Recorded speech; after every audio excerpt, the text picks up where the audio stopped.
C'est l'heure du journal sur Gueule Afrique, soyez les bienvenus. Au sommaire de cette édition, des affrontements violents ont éclaté à Nyanza, le territoire de Rutshuru au nord Kivu, entre les rebelles de l'AFC M23 et les Wazalendo. D'après des sources locales, au moins des civils ont été tués et des autres blessés. L'ancien président de la République démocratique du Congo, Joseph Kabila, a récemment fait son arrivée à Bukavu de la province du Sud Kivu. Ce déplacement intervient après un séjour de mois à Goma, une ville située dans une région marquée par les tensions et les conflits armés, notamment avec la présence de l'AFC M23. Les détails à suivre dans ce journal. Et enfin, le président Félix Antoine Tshisekedi a participé ce lundi 23 juillet à Luanda, en Angola, au 17e sommet des affaires États-Unis-Afrique. L'événement, qui se déroule du 22 au 25 février dans la capitale angolaise, a été confirmé par la présidence. Un reportage à suivre dans ce journal. Mesdames et messieurs, voilà tout pour les titres.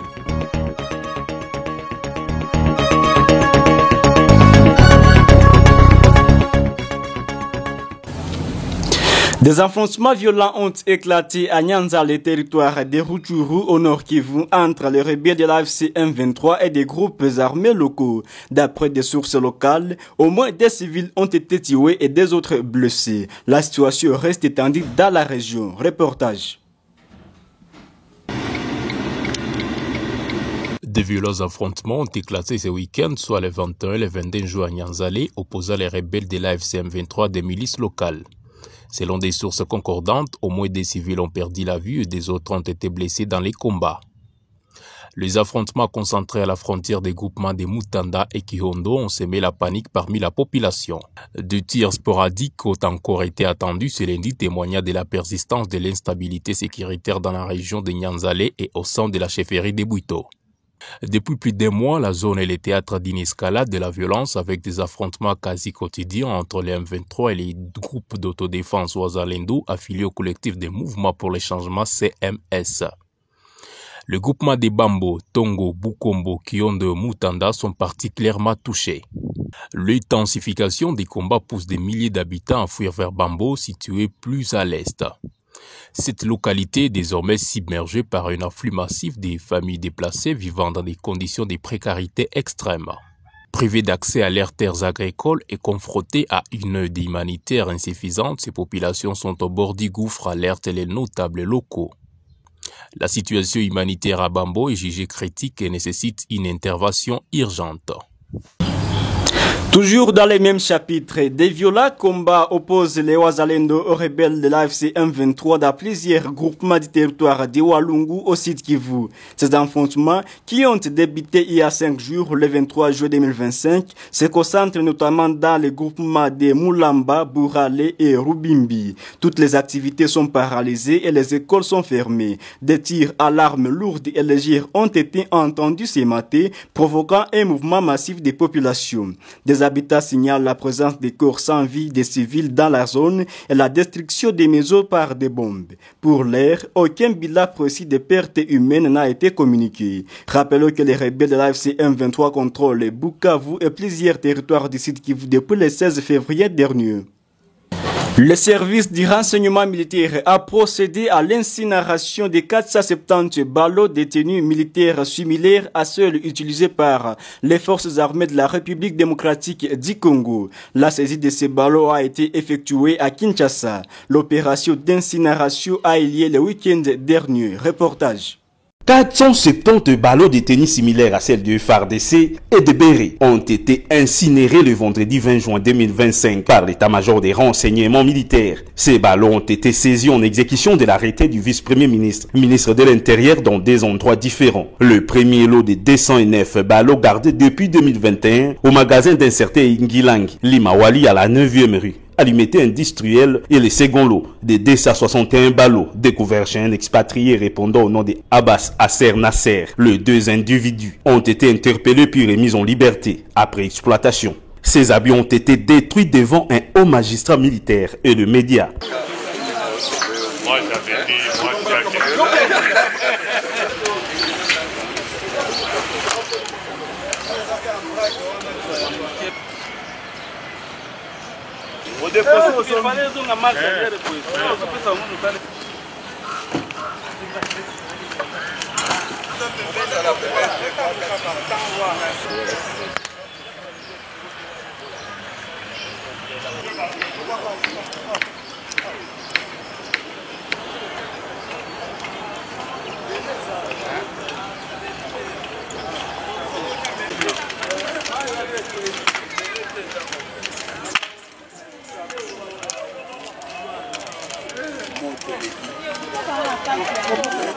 Christian Malanga a utilisé les mêmes tenues dans sa tentative de coup de force.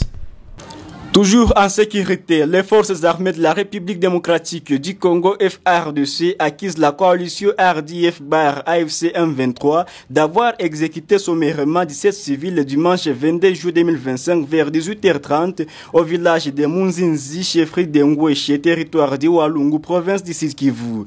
Le FARDC rapporte également l'incident de plusieurs maisons et la fuite de la population civile terrorisée vers les positions militaires les plus proches. Le M23 n'a pas encore réagi à ces accusations. Nous suivons la situation de près et nous vous tiendrons informés.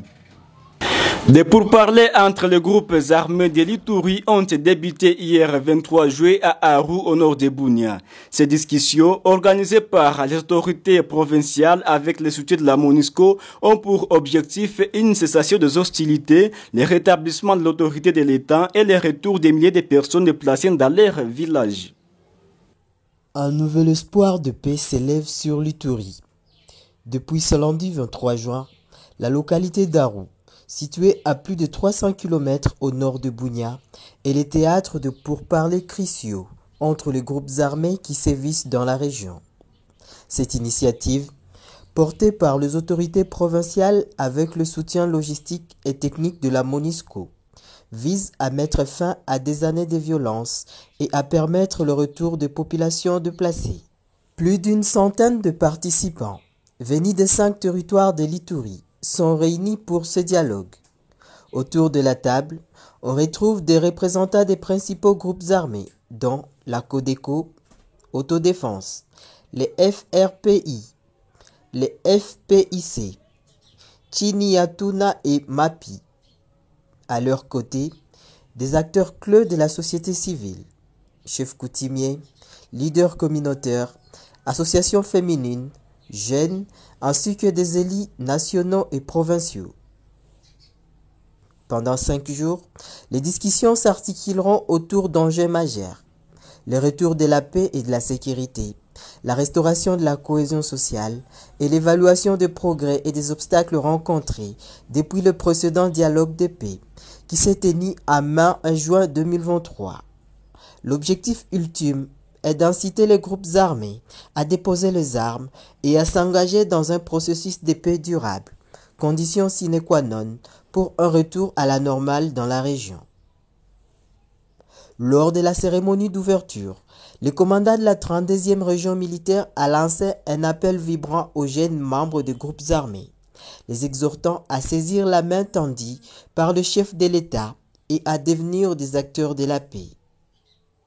La MONUSCO, quant à elle, a réaffirmé son engagement indéfectible à soutenir ce processus, soulignant l'importance de créer un environnement sécurisé pour permettre aux déplacés de regagner leur foyer. Ce pourparler de paix à Aru représente une étape cruciale pour l'avenir de l'Ituri. Reste à savoir si les groupes armés saisiront cette opportunité historique de tourner la page de la violence et de s'engager sur la voie de la réconciliation et du développement. L'issue de ces dialogues déterminera l'avenir des milliers de personnes et la stabilité de toute une région.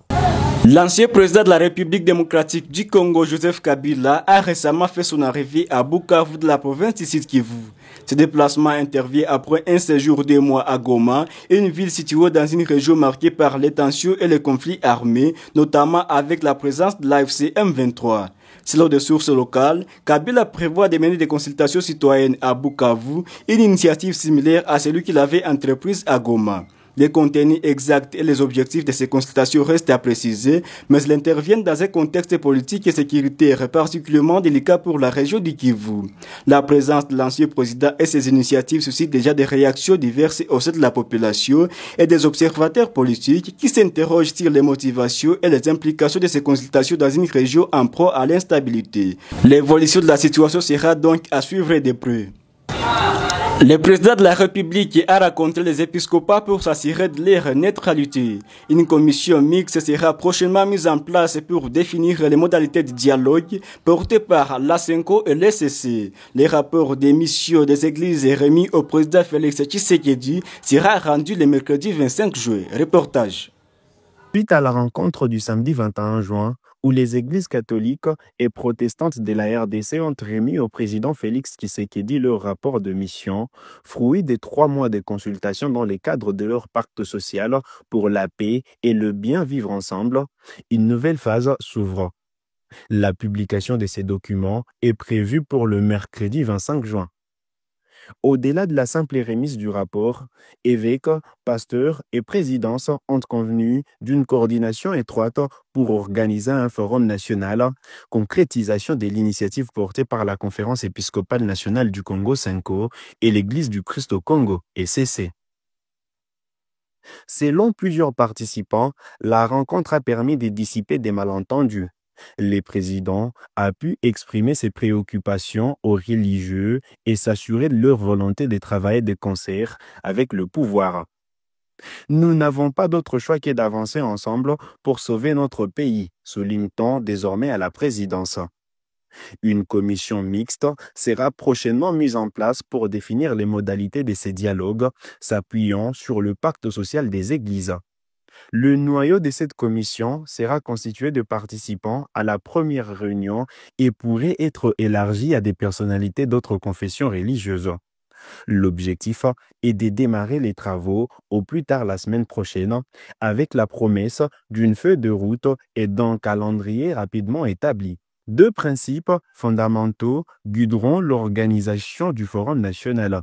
L'inclusivité, avec la volonté d'accueillir tous les Congolais désireux de contribuer au bien du pays, et le respect de l'ordre constitutionnel, considéré comme une ligne rouge non négociable.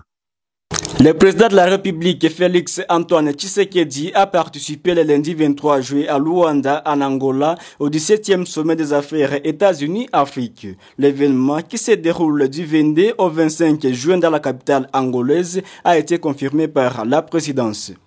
Le président Félix Antoine Tshisekedi participe au 17e sommet des affaires États-Unis-Afrique, un rendez-vous crucial pour l'avenir économique du continent. Organisé par le Corporate Council of Africa, ce sommet réunit plus de 1500 décideurs, chefs d'État africains, représentants du gouvernement américain et patrons de plus grandes entreprises. Le thème central, le voie de la prospérité, une vision commune du partenariat entre les États-Unis et l'Afrique.